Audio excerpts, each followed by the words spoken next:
Hello everyone, last class में हम पढ़े थे रेशनल नंबर। आज हम पढ़ेंगे insert rational numbers between two numbers. दो नंबर्स के बीच रेशनल नंबर में फाइंड करना है, इंसर्ट करना है। जैसे जैसे मान लिया जाए 1/3 और 2/3। इन दोनों नंबर्स के बीच अगर हमें रेशनल नंबर फाइंड करना है तो ध्यान समझेंगे। अगर इन दो नंबर के बीच एक रेशनल नंबर फाइंड करना है, वन रेशनल नंबर, जैसे रेशनल नंबर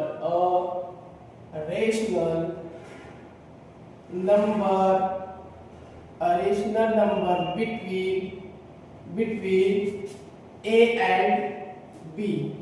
अगर मुझे दो नंबर के बीच यानी rational number between A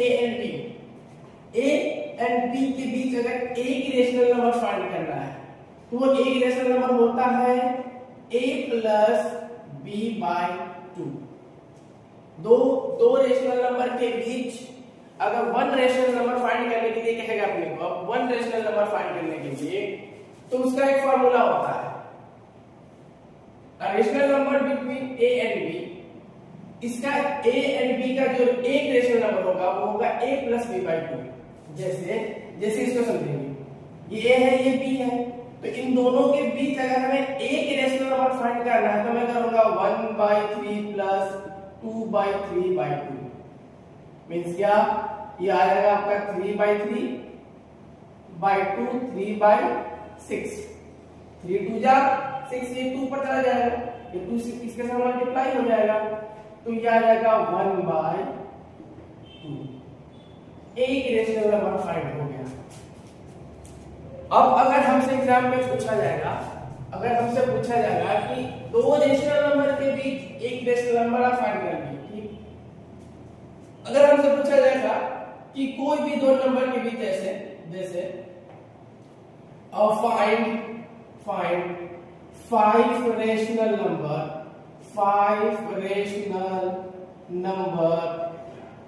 between 3/2 and 4/2। इन दो नंबर्स के बीच अब हमसे पूछा गया है 5 रेशनल नंबर, यानी ये 3/2 एंड 4/2 के बीच 5 रेशनल नंबर। अगर किसी दो रेशनल नंबर के बीच एक रेशनल नंबर फाइंड करना है, वन रेशनल नंबर फाइंड करना है, तो आपका एक फॉर्मूला बन जाता है, बस उसमें पुट कर देना आ जाएगा, यानी दोनों को प्लस करके 2 से डिवाइड करके आंसर आ जाएगा। एक वन रेशनल नंबर के लिए कैसे। अगर हमसे पूछा जाए कि find 5 rational number between 3/2 and 4/2, यानी इन दोनों नंबर्स के बीच अब हमसे 5 रेशनल नंबर पूछा गया है। कितने? 5 रेशनल नंबर। तो अब कैसे सॉल्व करेंगे? तो जैसे हमारे पास 3/2 है और 4/2 है, इन दोनों के बीच 5 रेशनल नंबर पूछे, 5 रेशनल नंबर पूछा है। क्या करेंगे? 5 रेशनल नंबर, जितना रेशनल नंबर पूछेगा उससे हम ज्यादा लेंगे नंबर। अब आप 6 भी ले सकते हो, 7 8 कुछ भी ले सकते हो, यानी उससे बड़ा जितना रेशनल नंबर पूछेगा उससे ज्यादा नंबर आपको लेना है और मल्टीप्लाई डिवाइड करना है। क्या समझे? जितना रेशनल नंबर यहाँ फाइंड करने के लिए कहेगा उससे एक ज्यादा हम लेते हैं। क्यों लेते हैं ज्यादा? क्योंकि अगर बड़ा नंबर लेंगे मल्टीप्लाई करना पड़ेगा, ज्यादा मल्टीप्लाई करना पड़ेगा, इसलिए हम जितना नंबर बोलेगा हमसे उसे एक ज्यादा हम लेंगे और मल्टीप्लाई करेंगे। अगर मैं नीचे डिनोमिनेटर में मल्टीप्लाई किया तो ऊपर में मल्टीप्लाई करना पड़ेगा हमें ऐसे। क्यों ऐसे करना पड़ेगा? क्योंकि बाद में हमें इसको कट करना चाहो तो कट हो जाएगा। समझ आया? तो इसमें भी 6 से ही मल्टीप्लाई डिवाइड करना पड़ेगा। अब ये बन जाएगा आपका 18/12 और ये बन जाएगा आपका 24/12। अब इन दोनों के बीच 5 रेशनल नंबर लिख दीजिए। कौन सा होगा? 18/12, 24/12, यानी 19/12, 20/12 और 21/12 और 21/12, ये आपका है 24/12, 22/12,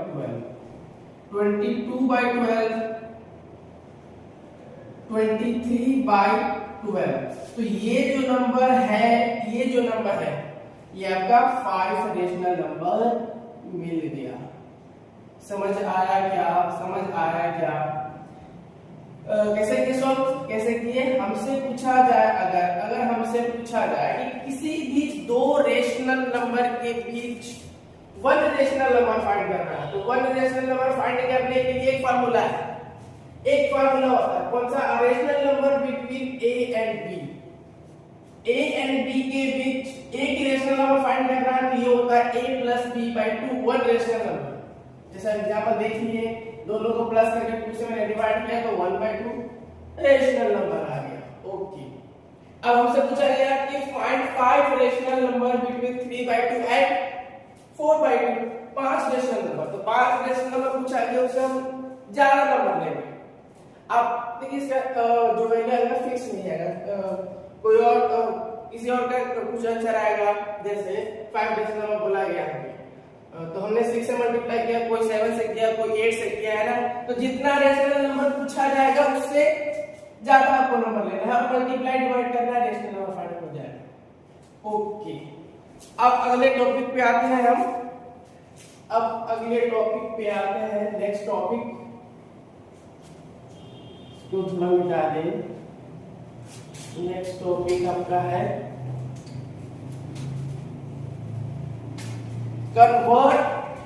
convert decimal numbers to rational number p/q form। इसको समझेंगे। convert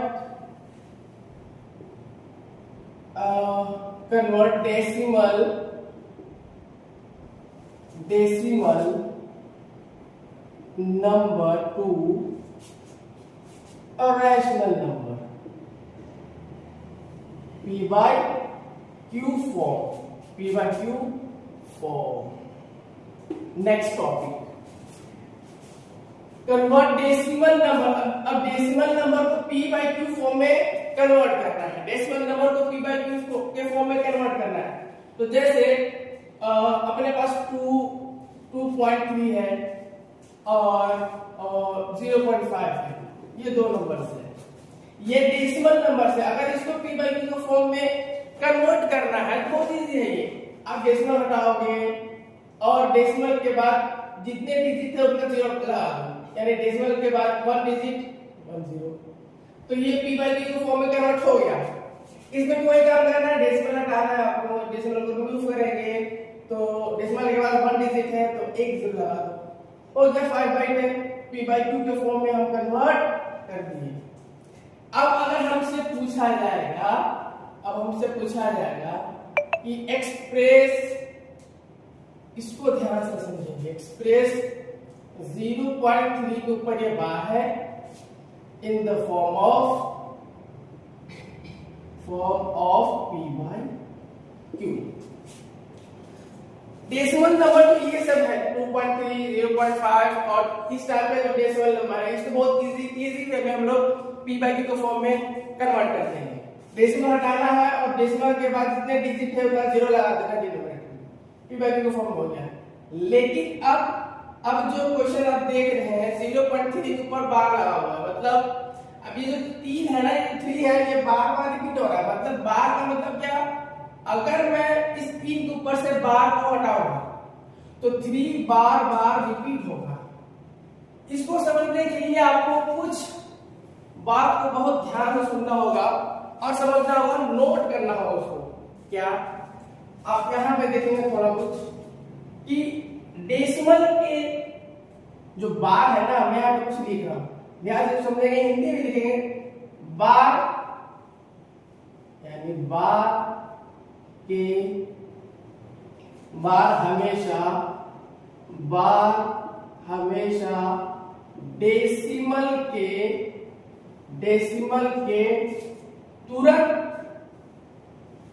तुरंत बाद होना चाहिए। इसको कहीं लिख लेंगे, मैं यही है इसमें, इसको समझने के लिए बार हमेशा डेसिमल के तुरंत बाद होनी चाहिए, उसे ही हम फर्स्ट मानेंगे, उसे ही हम फर्स्ट मानेंगे। इस चीज को ध्यान से समझिएगा, इसको पढ़िएगा। मैं क्या लिख रहा हूं, बार हमेशा डेसिमल के तुरंत बाद होना चाहिए, उसे ही हम फर्स्ट मानेंगे। समझेंगे इसको? जैसे आप यहाँ पर देखो क्वेश्चन में ध्यान से, लेकिन डेसिमल के तुरंत बाद 3 और उसके ऊपर बार लगा हुआ, मतलब क्या कि बार जो है वो डेसिमल के तुरंत बाद है, बार जो है वो डेसिमल के तुरंत बाद है। तब इसको कैसे सॉल्व करेंगे, तो हम लेट करेंगे, let x is equal to 0.3 के ऊपर बार। अब जब बार हटेगा तो 3 बार रिपीट होगा। अब इतना करने के बाद सबसे इंपॉर्टेंट चीज है ये सबसे इंपॉर्टेंट चीज जो मैं लिखा हूं उसको कहीं लिख लेंगे, आप इसको समझेंगे। क्या हम x तो किसी नंबर को मान सकते हो, जितना कोई भी डेसिमल नंबर है, कुछ भी है, उसको आप x मान सकते हो, लेकिन फर्स्ट इक्वेशन फर्स्ट हम उसको ही मानेंगे, बार हमेशा डेसिमल के तुरंत बाद होना चाहिए, उसे ही हम फर्स्ट इक्वेशन मानेंगे। x तो किसी को भी मान सकते हो, लेकिन जो फर्स्ट हम मानेंगे ना वो डेसिमल के तुरंत बाद बार होना चाहिए। अब बात समझो, तो हमने लेट किया x इक्वल टू 0.3 के ऊपर बार। अब डेसिमल के तुरंत बाद बार था, बार हमेशा डेसिमल के तुरंत बाद होनी चाहिए, तो आप यहाँ पे देख सकते हो जो 3 के ऊपर बार आया डेसिमल के तुरंत बाद है, तो मैं इसको ही बोल दूंगा ये सर फर्स्ट इक्वेशन है। तो इस पॉइंट को ध्यान से समझेंगे, इसको कहीं लिख लेंगे, ठीक है? तो अब मैं इसको फर्स्ट इक्वेशन माना। अब नेक्स्ट पॉइंट वो भी आपको लिखना है और समझना है कैसे, ध्यान देंगे इधर। हमने क्या किया, इस क्वेश्चन को, इस डेसिमल नंबर को x लेट कर लिया और इसको फर्स्ट इक्वेशन मान लिया। फर्स्ट इक्वेशन तभी मानना है जब डेसिमल के तुरंत बाद बार होगा। ओके, अब आपको ये देखना है कि कितने नंबर, यहां लिखना होगा, यहां पे कितने नंबर पर बार है, कितने नंबर पे बार है। आप देखो ध्यान से, ये चीज को भी देखना है, कितने नंबर पे बार है। अगर एक नंबर पे बार होगा तो 10 से मल्टीप्लाई डिवाइड करेंगे। ध्यान से सुनेंगे, आपको पहले चेक ये करना है क्वेश्चन में कि जो बार है वो डेसिमल के तुरंत बाद है कि नहीं। अगर डेसिमल के तुरंत बाद बार है तो उसको हम फर्स्ट मान लेंगे। एक तो सबको मान लोगे, x किसी को मान लो, लेकिन डेसिमल के तुरंत बाद अगर बार लगा हुआ है तब उसको हम फर्स्ट मान लेंगे। एक चीज इसको नोट कर लेंगे। दूसरी बात कि अब आपको चेक करना है कि कितने नंबर पर बार है। अगर एक नंबर पे बार है तो मैं 10 से मल्टीप्लाई करूंगा बोथ साइड। अगर 2 नंबर के ऊपर बार है तो मैं 100 से करूंगा। अगर 3 नंबर के ऊपर बार है तो मैं उसको 1000 से मल्टीप्लाई करूंगा बोथ साइड। इसको भी आप लिख लेंगे और समझेंगे। अब मैं क्वेश्चन को सॉल्व कर रहा हूं, ध्यान से समझना, देखना। अब 2 इंपॉर्टेंट चीज मैंने लिख दिया, ये 2 इंपॉर्टेंट चीज लिख दिया, इसी को फॉलो करना। अब देखो, हमने इसको x लेट कर दिया, 0.3 के ऊपर बार है, बार हटेगा तो 3 बार रिपीट होगा। अब हमें ये देखना है कि कितने डिजिट के ऊपर बार है। 1 डिजिट के ऊपर बार है तो मैं 10 से मल्टीप्लाई करूंगा, मल्टीप्लाई बोथ साइड बाय 10, यहां हो जाएगा 10x। अब देखो ये 0.3 के ऊपर बार है तो मैं 10 से मल्टीप्लाई कर रहा हूं, मतलब क्या कि ये जो 3 के ऊपर बार है, 3 बार रिपीट हो रहा है, ठीक है। अब जब मैं 10 से इंटू करूंगा तो ये जो पॉइंट है, ये जो डेसिमल पॉइंट है, ये 10 तो ये जो डेसिमल है वो एक डिजिट आगे शिफ्ट हो जाएगा, यानी 10x इज इक्वल टू 3.333, ये सोल्व चलता जाएगा। अब मैं इसको ऐसे भी लिख सकता हूं 10x इज इक्वल टू 3.3 के ऊपर बार। अब ये आपका आ गया second equation. First equation, second equation. अब मैं इन दोनों को माइनस कर दूंगा, सेकेंड माइनस फर्स्ट, तो सेकेंड है आपका 10x माइनस फर्स्ट है आपका x इक्वल टू सेकंड है आपका 3.3 ऊपर बार माइनस फर्स्ट है 0.3 ऊपर बार।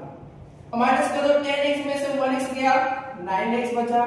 ओके 3.3 के ऊपर बार माइनस 3.3 देखो डेसिमल के बाद जो डिजिट है वो सेम है माइनस हो जाएगा तो बचेगा आपका 3।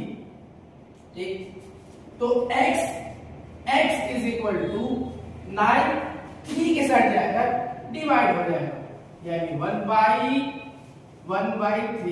तो x की वैल्यू 1/3 हमने इसको p by q के फॉर्म में राइट कर दिया। तो आपको बेसिकली ये इसको समझना है इसको सॉल्व करने के लिए नॉर्मल जो डेसिमल नंबर है उसको बहुत इजी से सॉल्व कर लोगे आप।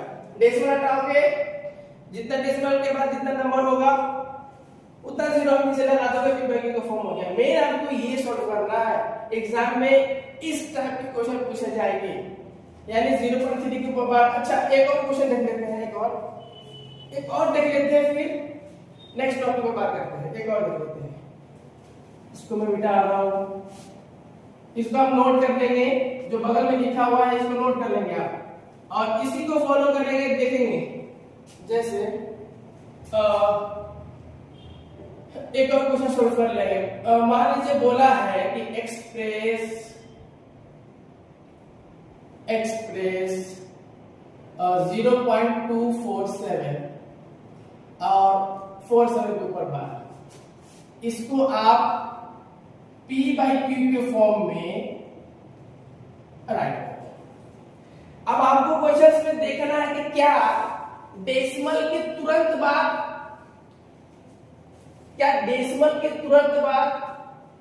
बार लगा हुआ है या फिर आपको इस चीज को फॉलो करना है कि बार हमेशा डेसिमल के तुरंत बाद होनी चाहिए। तो आप देखो क्या बार डेसिमल के तुरंत बाद है नहीं है।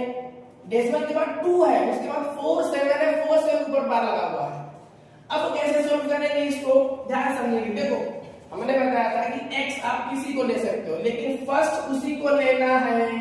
फर्स्ट इक्वेशन उसको ही मानेंगे जिसका बार डेसिमल के तुरंत बाद होना चाहिए। समझ रहे हो। तो इसको हम पहले तो मैं लेट कर दे रहा हूं जैसे ये x = 0.247 इसके ऊपर बार है। ठीक है लेकिन ये फर्स्ट इक्वेशन नहीं है फर्स्ट इक्वेशन तब हम बोलेंगे जब डेसिमल के तुरंत बाद बार हो। अब मैं इसको डेसिमल के तुरंत बाद बार लाने के लिए क्या करेंगे हम मल्टीप्लाई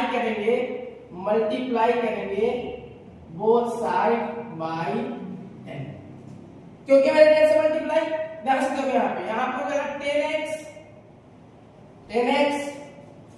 10 से मल्टीप्लाई किया ये जो डेसिमल है हमने दोनों तरफ 10 से मल्टीप्लाई किया x में भी 10 से मल्टीप्लाई किए इस नंबर में भी 10 से मल्टीप्लाई किए क्योंकि ये डेसिमल यहां पे है।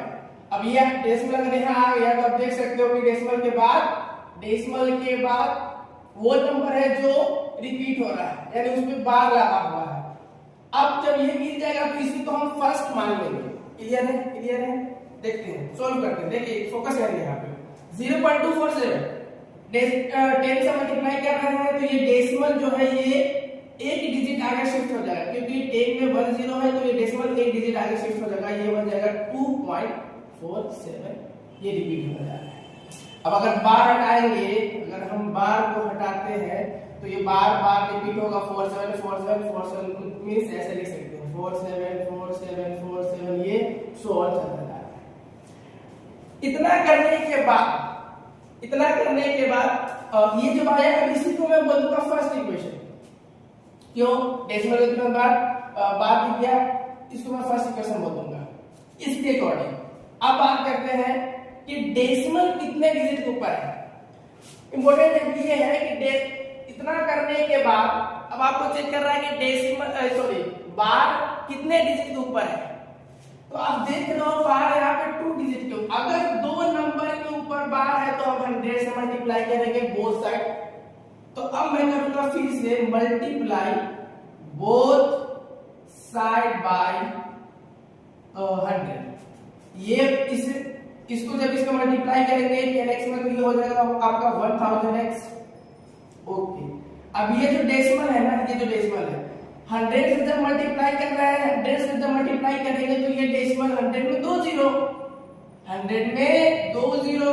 अब ये जो डेसिमल है 2 डिजिट आगे शिफ्ट हो जाएगा, यानी 247। अब फिर से वही नंबर रिपीट होता जाएगा। अब इसको रोकने के लिए हम ऐसे लिख सकते हैं ना कि 247.47 के ऊपर ये आपका आ गया सेकेंड इक्वेशन। समझ गए यहां तक? अब वही करना है जो पहले किए थे, from second minus first. Second minus first, second ये है, फर्स्ट ये है, तो 1000 माइनस 10x। ओके, अब ये रहा आपका 247.47 माइनस, अच्छा 47 ऊपर बार है, माइनस 2.47 इसके ऊपर बार। अब माइनस कर दो, ये हो जाएगा आपका कितना, ये हो जाएगा आपका 999x, सॉरी 0 0 0, 1010 माइनस करेंगे तो 990x आएगा। ओके, अब जब इसको माइनस करेंगे डेसिमल के बाद 47, डेसिमल के बाद 47, नंबर रिपीट हो रहा है, कट जाएगा, खत्म। तो 247 में से 2 माइनस करेंगे तो 245। तो x की वैल्यू, एक मिनट, ये पिछले वाला क्वेश्चन का आंसर है भाई। अब x की वैल्यू क्या हो जाएगा, 245 बाई 990 उधर जाकर डिवाइड हो जाएगा। इसको काट करके सिंपलीफाई कर लेना, इजी कर लेना, बस हो p बाई q फॉर्म में राइट कर देंगे। ओके, तो आप देख रहे हो कि जब ये टॉपिक से हमने 2 क्वेश्चंस कर लिया, समझ में आ गया, इसको नोट कर लेना भाई। तो एक ऐसा क्वेश्चन किए जो डेसिमल के तुरंत बाद रिपीट हो रहा था, मतलब बार लगा हुआ था, तो उसको x लेकर के फर्स्ट इक्वेशन मान ली।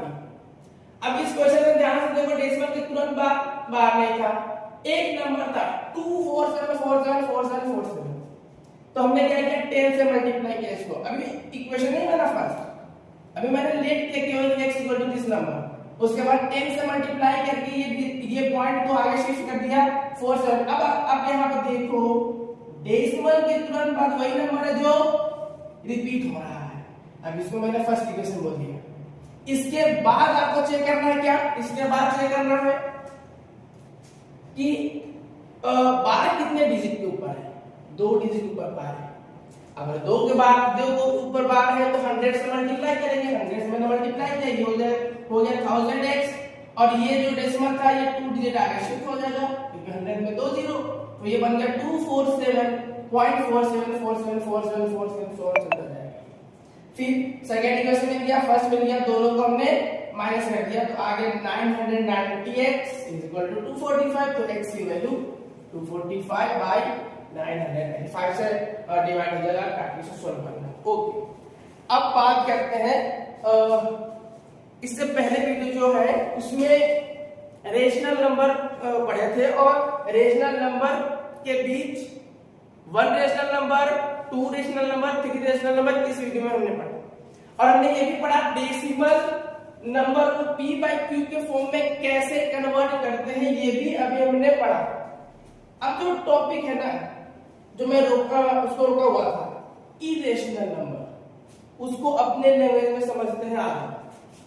तो इसको नोट कर लीजिए ना, मैं इसको कर रहा हूँ, इसको मिटा रहा हूँ। ओके, कितने मिनट होना सर?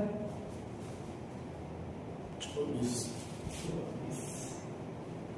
ओके, लास्ट टॉपिक करते हैं सॉल्व, सीखते हैं इरेशनल नंबर। बहुत अच्छे तरीके से सीखेंगे irrational number.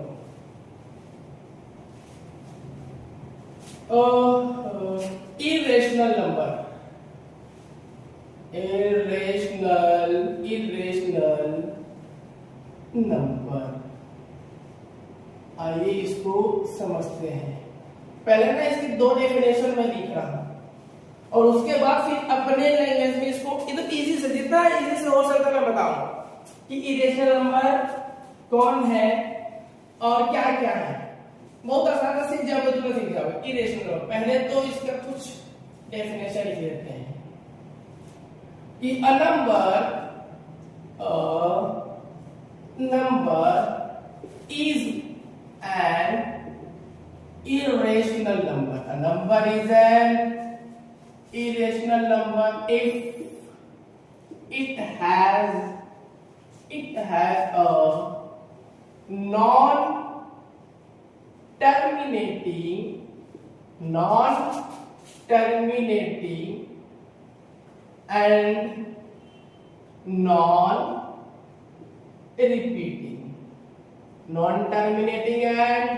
non-repeating decimal representation. Okay, दूसरा irrational number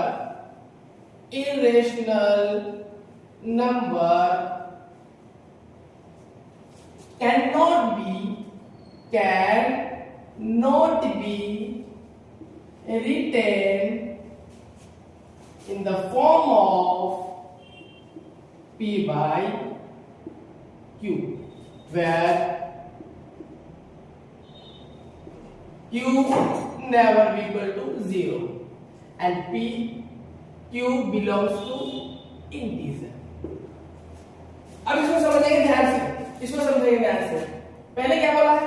पहले बोला है कि a number is an irrational number, it has non-terminating non-repeating decimal representation. यानी कि इसको अगर शॉर्ट फॉर्म में देखें तो NT-NR, non-terminating और non-repeating वाला जो डेसिमल एक्सपेंशन है ना, उसको हम कहेंगे irrational number. एक बात फिर बोला है कि irrational number can not be written in the form of p by q. irrational number को p by q के फॉर्म में हम नहीं लिख सकते irrational number को, और rational number को p by q के फॉर्म में लिख सकते हैं. ओके, तो इसको समझने के लिए ना, ठीक 27 कंप्लीट. ओके, तो इसको समझने के लिए आइए समझते हैं हम लोग, डिटेल्स में समझेंगे क्या है ये क्या है. जैसे मान लो कि हम 1 का स्क्वायर करें, 1 के इक्वल, तो स्क्वायर रूट ऑफ 1 के इक्वल. ध्यान से समझिए इसको. 2 का स्क्वायर 4, तो स्क्वायर रूट ऑफ 4 2 के इक्वल.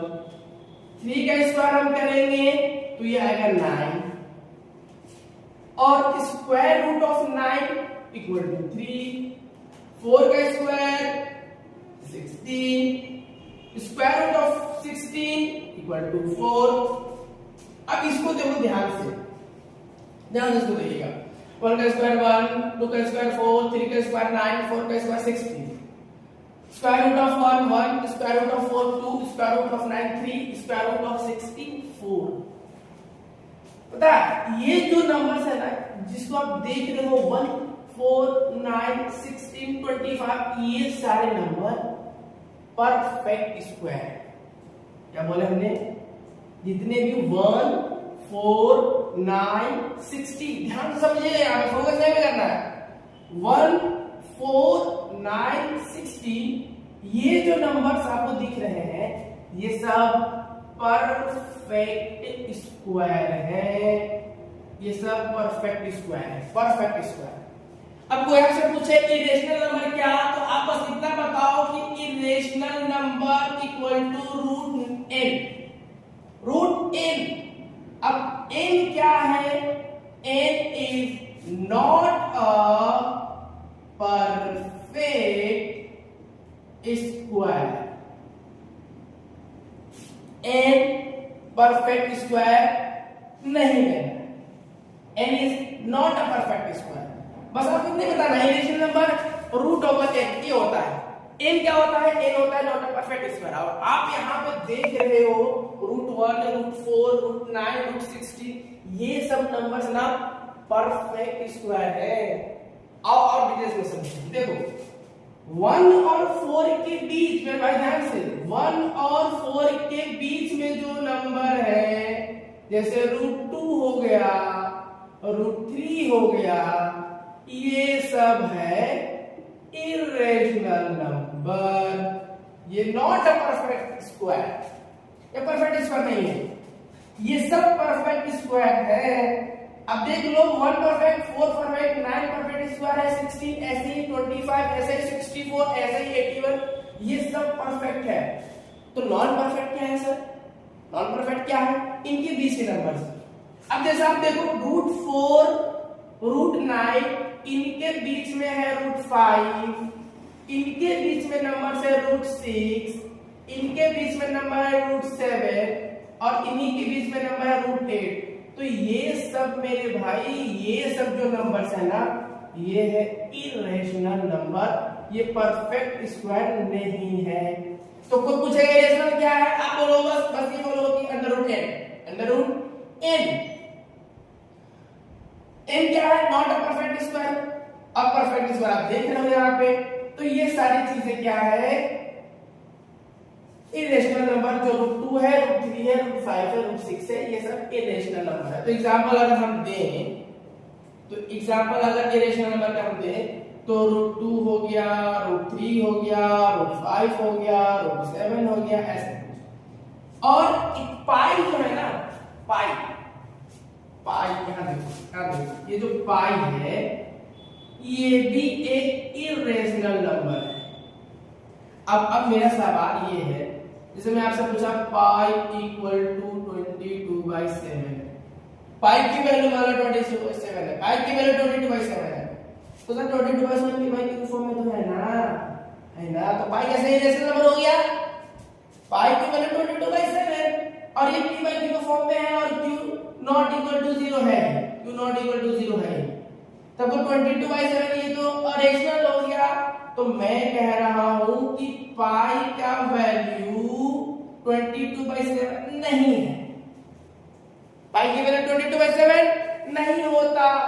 हम तो यूज कर लेते हैं इसको कैलकुलेशन को इजी करने के लिए, सॉल्व करने के लिए पाई की वैल्यू 22/7 यूज कर लेते हैं, ठीक है। लेकिन पाई की वैल्यू 22/7 नहीं होता, पाई की वैल्यू होता है नॉन टर्मिनेटिंग, नॉन रिपीटिंग, 3.14275 ऐसे कौन चलता जाएगा, 3.1412857 ऐसा सब नहीं चलता जाएगा। ये जो डेसिमल एक्सपेंशन है ना, ये नॉन टर्मिनेटिंग, नॉन रिपीटिंग और नॉन टर्मिनेटिंग, नॉन रिपीटिंग वाले केस को हम इरेशनल नंबर कहते हैं। डन? क्या बोल रहा मैं? पाई की वैल्यू 22/7 नहीं होता, हम यूज करते हैं। हमें देखो पाई की दो वैल्यू क्वेश्चंस में गिवन होते हैं, देता है, या तो आप 22/7 ले लो या तो आप 3.14 ये यूज कर लो। तो 3.141857 ये जो नंबर है ये चलता जा रहा है, ये नंबर आपका नॉन टर्मिनेटिंग, नॉन रिपीटिंग। और नॉन टर्मिनेटिंग, नॉन रिपीटिंग वाला जो भी डेसिमल एक्सपेंशन होता है वो होता है इरेशनल नंबर। तो पहला वाला जो डेफिनेशन था वो था NTNR, non terminating, non repeating. तो ये हो गया आपका इरेशनल नंबर। पाई की वैल्यू 22/7 नहीं है। क्वेश्चन इजी करने के लिए, सॉरी सॉल्व करने के लिए, कैलकुलेशन इजी करने के लिए हम इसको यूज करते हैं, ठीक है। तो पाई भी एक इरेशनल नंबर है। क्या यहां तक समझ पाए?